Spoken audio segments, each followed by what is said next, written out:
Representatives, Senator. My name is Nia Ogletree. I'm a student at Florida State and an organizer with the CLEO Institute, a climate advocacy and education group. I've lived here in Tallahassee all my life. And since high school, I recognized the threat of climate change in my community, things like sea level rise, frequent and stronger hurricanes, extreme heat. Myself and hundreds of other students across the state with CLEO are working to hold elected officials accountable for taking the right action against the climate crisis and to pursue environmental justice that is much needed and equity across our communities as well. I care about these issues because I grew up here and I've experienced the impacts of climate change firsthand.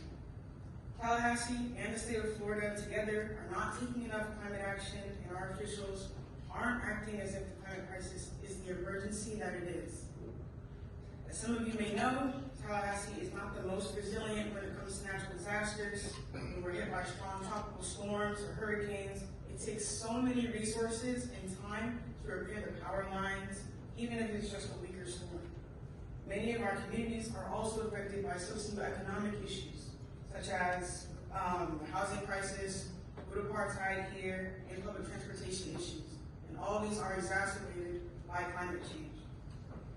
Like I said, I care about these issues because I grew up here in this community and I've seen and experienced the impacts of the climate crisis firsthand.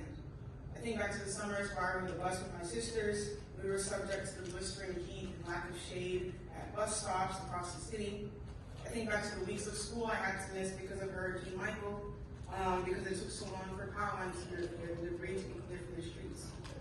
We need a climate emergency to remind our city and our community officials that climate change is a priority.